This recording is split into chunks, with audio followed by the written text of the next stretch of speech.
So that's the problem.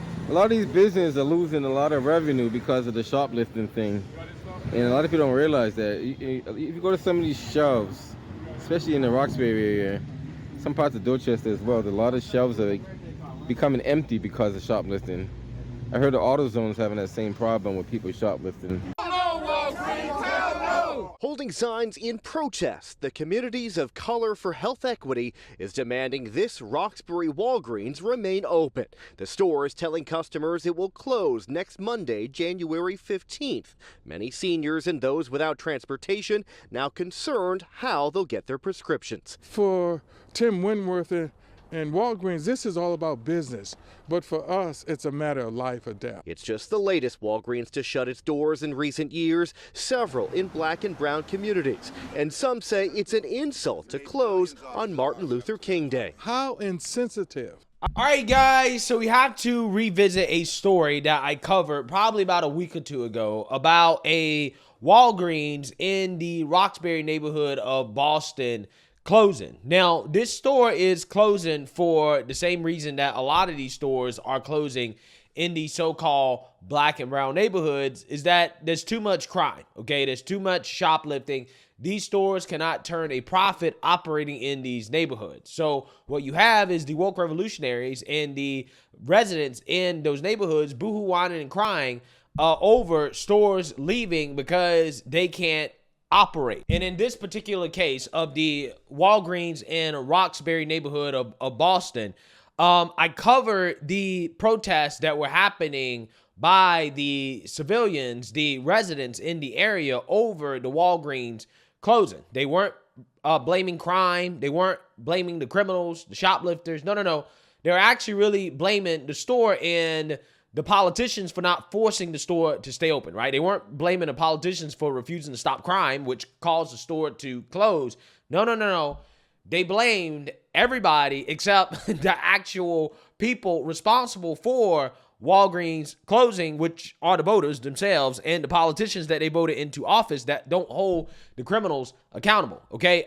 So with that being said, they ultimately ended up losing the fight to keep Walgreens open, and it actually ended up closing despite the protests to keep it open. But it hasn't ended there, right? What you have is the residents that are still fighting to keep it open, demanding $10 million in damages because Walgreens chose to close up in their neighborhood. I'm not making this up.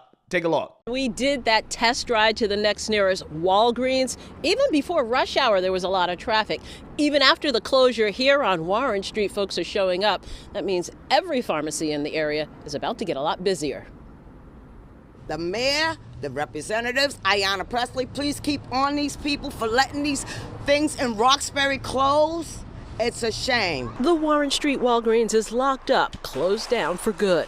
The disabled and seniors say it is sickening. They'll suffer the most. In the middle of the day, it took us 8 minutes to drive to the Columbus Avenue alternate Walgreens. All are now eligible for free same-day home delivery. But that's not enough. We asked them for $10 million so that seniors would have transportation from their home to the pharmacy. I need the pharmacy open. It's a shame, but I'm sorry for the people who lives in this area. No, it's not over. No, it's not over. After a month-long protest to try to save the Warren Street Walgreens, community members now want to sue. The basis of the suit is what they call disparate impact. We know that they've been building and establishing Village Medical at Walgreens in the suburbs. It is communities who have the least other options of where to get their medications filled, where the pharmacies are closing. But you'd have to take the bus from here up to Seaburn Blue or to Dudley to come back around. It's just complicated. Why don't you take the bus? I don't trust it because I might fall. My legs give out on me a lot. It's going to be tough, not just for me, for other people too.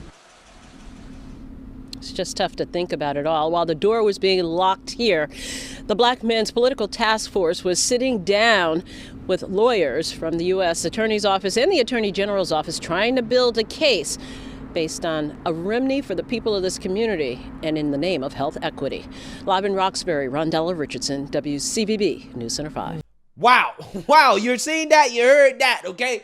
what you're witnessing here, guys, is full-blown communism, okay? That's what's happening because they're trying to force Walgreens to stay open, okay? They tried to weaponize the government to force Walgreens to stay open. When that didn't work, now they're trying to sue Walgreens for $10 million just because they're closing, as if a private business is forced or obligated to stay open even if they're not making money, okay? I want you to understand how these people think. They really do believe that stores, businesses are forced to stay open. You can't close down if you're in our neighborhood and we rely on your business. No, you can't close down. You have to stay open and lose money into perpetuity as if money just grows on trees, right? They want to force Walgreens to take the loss and then sue them for $10 million as if they're entitled to a Walgreens being in their neighborhood. Again, you can't make this stuff up. You can't make it up. You can't make it up. Okay? It's crazy to me.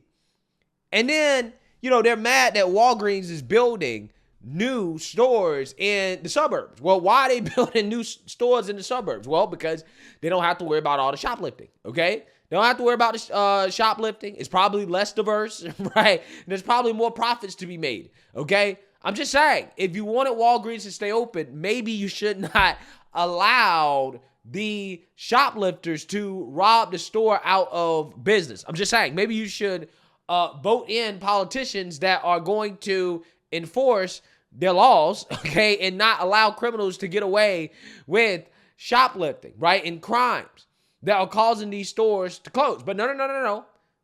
That's not what they're going to do. What they're going to do is that they're going to boohoo, whine, cry, and scream racism, which is exactly what Ayanna Pressley, who is a representative from Massachusetts, I think she is actually a representative of the Boston area.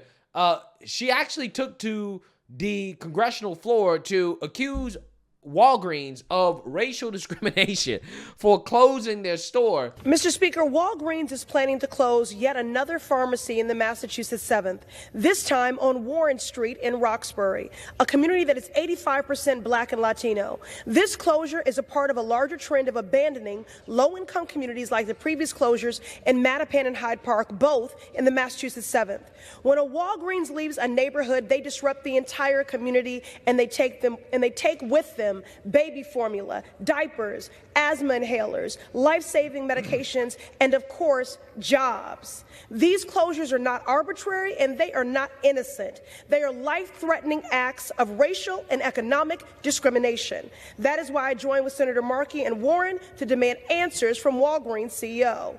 Why was there no community input, no adequate notice to customers, and no transition resources to prevent gaps in health care? Shame on you, Walgreens. Having a website with talking points about health equity and underserved communities is not enough. Walgreens is a multi-billion-dollar corporation that needs to put their money where their mouth is and stop divesting from Black and brown communities. Yeah, surprise, right? Walgreens is not as woke as their virtue signal on their website, right? It should really be no surprise to these people that a for-profit business is going to do what's in the best interest of their bottom line, right? This should not be a surprise, but maybe it is to communists who don't understand how business works, which that's something that Ayanna Pressley clearly doesn't understand because she believes that Walgreens is obligated to stay in the neighborhood. And if they do close down, then Walgreens is obligated to provide quote unquote transitional resources in the name of equity to help the local Black and brown residents access other pharmaceutical stores in the area. Again, this is insane. The entitlement is off the charts, right? Off the charts. Not only are these people demanding that Walgreens stay open into perpetuity, right? Regardless of the fact they're not making money, they're losing money. No, not just that. If you do close down, you have to pay. You need to pay in order to help the residents find other stores to shop at. Again, I've never seen anything like this before in my life. I've never heard of this before. This is a whole new level of wokeness, right? Just when you thought that these people couldn't get nuttier, This is what they're doing. This is what they're doing. But you know what, though? Here's how I feel about this. I honestly do not feel so bad for Walgreens getting the backlash that they're getting because they deserve it, right? One, again, they're woke, okay? Or they do woke virtue signaling, okay? Which prompted this in the first place because, again, listen to these people talk. They expect Walgreens to act in the name of racial equity, right? To put the people before profits. Except, in Oakland, where the In-N-Out closed down, they put people before profits because apparently, despite the fact that they were making a lot of money, they still had to close down due to crime. And the woke revolutionaries were mad about that. But regardless, again, they expect these companies to put people before profit. And these companies come out here and they woke virtue signal as if they're actually going to do that. And Walgreens is one of these companies, just like CVS, that are closing down for obvious reasons: shoplifting, can't operate, theft, crime. But yet they don't actually cite that as a reason, even though that is a part of the reason. And the reason why they don't cite that is because they get accused of racism and bigotry when they tell the truth about why they're shutting down. Okay, so if they come out here and they say, hey, we're closing due to shoplifting, we're closing due to retail theft, we can't operate, we can't turn a profit because all of our merchandise, our inventory is being stolen, right? Again, that has resulted in backlash, okay? You remember people like AOC coming out here and essentially saying that these retail stores were making up the retail theft crisis, right? It wasn't actually really happening, okay? Even though we were seeing it with our own two eyes. CEOs at these big retail companies were coming out here and saying, yeah, we're losing billions of dollars in retail theft. AOC was like, no, it's not happening. It's not, they're making it up, right? Racism, okay? The people that are stealing, if they are stealing, it's because they're hungry, right? They want a loaf of bread, okay? This is what Democrats were saying. Like, far leftists were essentially backlashing against these stores for telling the truth about what is happening. So they stopped telling the truth. So now when I cover these stories about these closings, these companies cite vague reasons, okay? They don't really say outright, we're closing due to theft or shoplifting, right? Even though all indications and signs indicate that they are closing for that reason, okay? These stores have security guards, okay? They're not just allowing anybody into the store anymore. They're checking bags on the way out. They're doing all types of stuff. They're locking up inventory. Again, key signs that they're experiencing mass theft and shoplifting. And then they all of a sudden close up and say, well, it's just due to the operational environment, right? They just give a whole lot of vague reasons and don't really say why. So again, I don't feel bad for Walgreens for the backlash that they're getting because they deserve it, okay? Any company that closes up and then wants to give vague reasons and not come out here and explicitly say, we're closing up because of shoplifting and retail theft and the fact that Democrats, okay, our elected officials aren't holding these people accountable. Yeah, I'm not going to feel bad for you when you close up. I'm not going to feel bad for you when you get the backlash because you are facilitating what is happening by not telling the truth about why it's happening. When you come out here, you hide the reasons and you try to woke virtue signal to these people to save face, even though you know that you can't even make money off these people. These people will rob you out of existence. Yeah, I only can feel so bad, right?